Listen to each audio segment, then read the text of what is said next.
નમસ્કાર મિત્રો, પ્રો ગુજરાતી ચેનલમાં આપનું સ્વાગત છે। 11 જાન્યુઆરી 1966ની એ રાત હતી। સોવિયત યુનિયનના શહેર તાસ્કંદમાં રાતના 1 વાગ્યા હતા। સોવિયત યુનિયને ભારતના વડાપ્રધાન એવા લાલ બહાદુર શાસ્ત્રીને રહેવા માટે એક વિલા ફાળવેલ હતો, જ્યાં તેઓ રાત્રે આરામ કરી રહ્યા હતા। થોડા કલાકો પહેલાં જ તેમણે પાકિસ્તાનના રાષ્ટ્રપતિ અયુબ ખાન સાથે એક ઐતિહાસિક શાંતિ સમજૂતી પર હસ્તાક્ષર કર્યા હતા, જેનાથી 1965નું ભારત પાકિસ્તાન યુદ્ધ સત્તાવાર રીતે સમાપ્ત થયું હતું। બંને દેશો વચ્ચે શાંતિની આશા દેખાઈ રહી હતી, પણ એ જ રાતે કંઈક એવું બનવાનું હતું જે ભારતના રાજકીય ઇતિહાસમાં હંમેશા માટે રહસ્ય બની ગયું। રાતના અંદાજે 1:20 વિલામાં અચાનક હંગામો મચી ગયો। ડૉક્ટરો, નર્સો અને સુરક્ષાકર્મીઓ અત્યંત ચિંતામાં શાસ્ત્રીજીને ઘેરી વળ્યા। શાસ્ત્રીજીને શ્વાસ લેવામાં તકલીફ પડી રહી હતી। શાસ્ત્રીજીને જાણે ખાંસીનો હુમલો આવ્યો હોય તેમ તેઓ ખાંસી રહ્યા હતા। તેમના વ્યક્તિગત ડૉક્ટર RN ચુગ અને સોવિયત ડૉક્ટરોએ તેમને બચાવવા માટે ખૂબ કોશિશ કરી, પરંતુ 11 જાન્યુઆરીની એ રાત્રે લગભગ 1:30 વાગે શાસ્ત્રીજી મૃત્યુ પામ્યા। આ સમાચાર ભારત પહોંચતા જ આખો દેશ જાણે શોકમાં ગરકાવ થઈ ગયો। લોકો આશ્ચર્યમાં હતા કે સાદગી, ઈમાનદારી અને નિર્ભયતા માટે જાણીતા આ નેતાની અચાનક થયેલી મૃત્યુ દરેક માટે આઘાતજનક હતી। સત્તાવાર રીતે તેમનું મૃત્યુનું કારણ હાર્ટ એટેક કહેવામાં આવ્યું, પરંતુ બાબત એટલી સરળ નહોતી।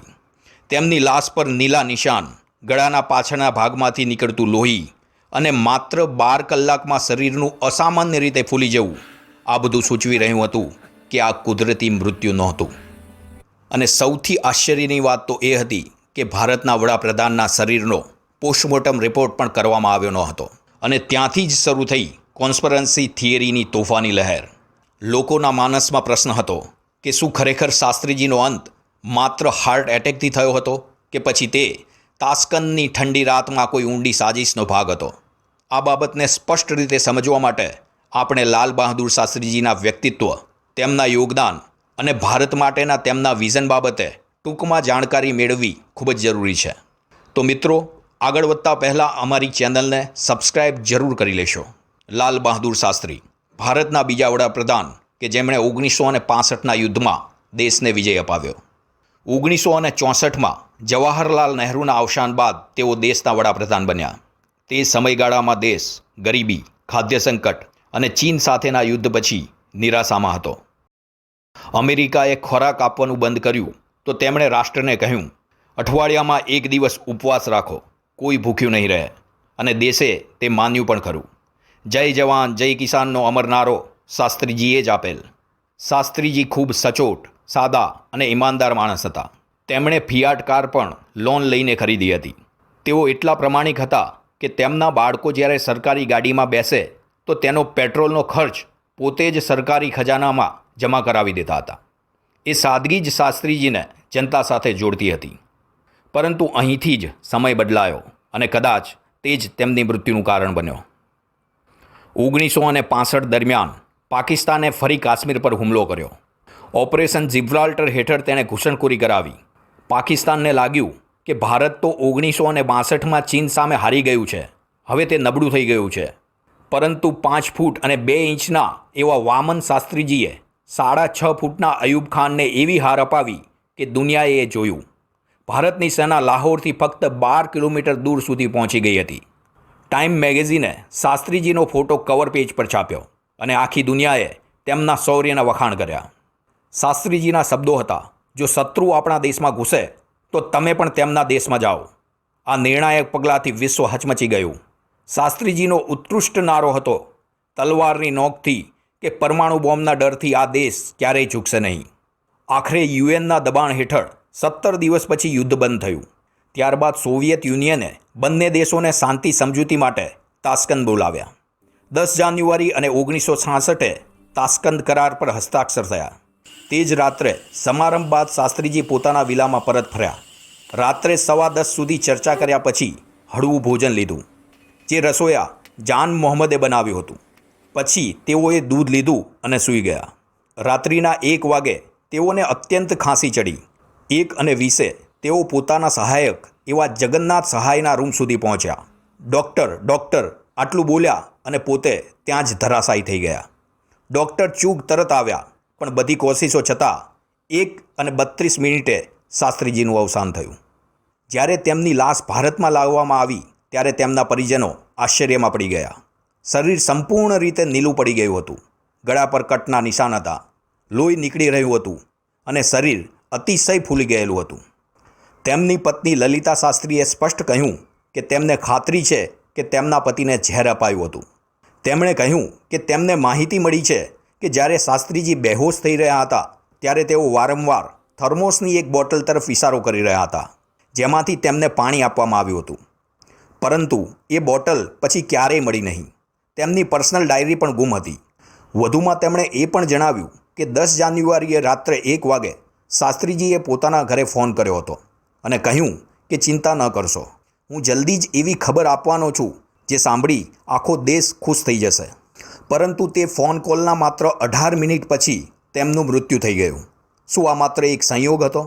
તેમણે એવી કઈ ખુશ ખબર આપવાની વાત કરી હતી જેને કોઈ ઈચ્છતું ન હતું કે તે ભારતીયો સુધી પહોંચે. શાસ્ત્રીજીના મોતના ફક્ત 2 અઠવાડિયા પછી એટલે કે 24 જાન્યુઆરીએ હોમી ભાભા કે જે શાસ્ત્રીજી સાથે મળીને પરમાણુ બોમ્બ બનાવવાનું આયોજન કરતા હતા, તેમનું વિમાન અકસ્માતમાં તૂટી પડ્યું. શું આ માત્ર સંયોગ હતો? કદાચ નહીં. આ બધી જ ઘટનાને જોતા અનેક થિયરીઓ સામે આવી. કેટલાકે અમેરિકાના CIAને જવાબદાર ગણાવ્યું, કારણ કે તે સમયે ભારત સોવિયત તરફ ઝુકાવ ધરાવતું હતું અને એટમ બોમ્બ પ્રોગ્રામ ઉપર કામ કરી રહ્યું હતું. CIAના એક પૂર્વ અધિકારી એવા રોબર્ટ ક્રાવલીએ સ્વીકાર્યું છે કે શાસ્ત્રીજી અને હોમી ભાભાની હત્યામાં CIAની ભૂમિકા હતી. બીજી થિયરી મુજબ કદાચ સોવિયત પણ આ હત્યામાં સંકળાયેલ હોઈ શકે. કેટલાકે કહ્યું કે સોવિયતને ડર હતો કે શાસ્ત્રીજી પાછા જઈને કરારથી પલટી ખાઈ શકે છે, જે સોવિયતની પ્રતિષ્ઠા માટે હાનિકારક નીકળી શકે.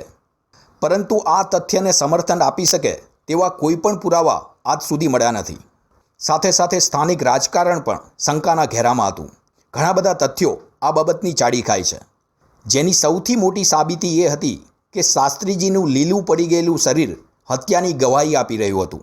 તેમ છતાં પણ એક પ્રધાનમંત્રી લેવલના વ્યક્તિનું યોગ્ય પોસ્ટમોર્ટમ પણ ન કરાયું. એવી પણ માહિતી હતી કે ખોરાક તૈયાર કરનાર રસોઈયો શાસ્ત્રીજીનો ન હતો, પરંતુ તે મોસ્કોમાં ભારતના રાજદૂત એવા TN કોલનો રસોઈયો હતો, જેનું નામ હતું જાન મોહમ્મદ. અત્યંત રાજકીય દબાણના કારણે 1977માં રાજનારાયણ કમિટી બની અને તપાસ શરૂ થઈ. તપાસ માટે સૌથી મહત્ત્વના 3 સાક્ષીઓ હતા. પહેલા ડૉક્ટર ચુગ કે જે શાસ્ત્રીજીના વ્યક્તિગત ડૉક્ટર હતા. બીજા સાક્ષી હતા રામલાલ કે જે શાસ્ત્રીજીના સહાયક હતા. અને ત્રીજા કુલદીપ નાયર કે જે મીડિયા સલાહકાર હતા. ડૉક્ટર ચુગને સમિતિ સામે હાજર થવા માટે બોલાવવામાં આવ્યા, પરંતુ તે જ દિવસે ગુડગાંવ પાસે ટ્રક અકસ્માતમાં તેમની અને તેમના પરિવારની મૃત્યુ થઈ ગઈ.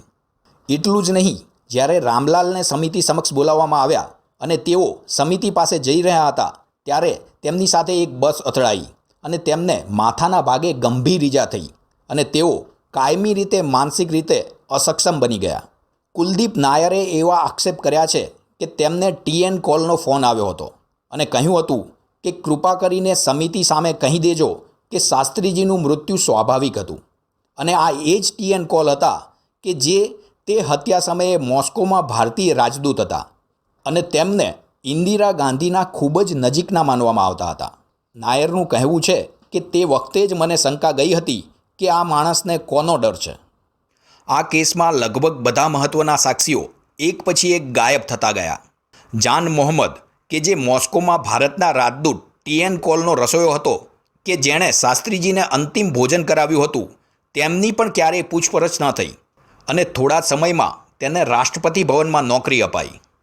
કહેવામાં આવે છે કે શાસ્ત્રીજીએ એક બોક્સમાં એક ચિઠ્ઠી મૂકી હતી જેમાં તેમણે પોતાના મૃત્યુનું કારણ જાતે લખ્યું હતું. આ નોટ અથવા ચિઠ્ઠી ક્યારેય જાહેર કરવામાં આવી નથી. લાલ બહાદુર શાસ્ત્રીની મૃત્યુને આટલા બધા વર્ષો વીતી ગયા, પરંતુ આજે પણ આ રહસ્ય અકબંધ છે. તાસ્કનની એ ઠંડી રાત આપણા એક બાહોશ અને પ્રમાણિક એવા વડાપ્રધાનની જાન લઈ ગઈ, પરંતુ એક રહસ્યમય પહેલી તેની પાછળ છોડી ગઈ, જે આજે પણ ભારતના ઇતિહાસમાં એક અનંત પ્રશ્ન બનીને ગુંજી રહ્યું છે. મિત્રો, જો આ વિડીયો આપને ગમ્યો હોય તો અમારી ચેનલને સબસ્ક્રાઈબ કરો, તેને લાઈક અને શેર પણ કરો. આભાર.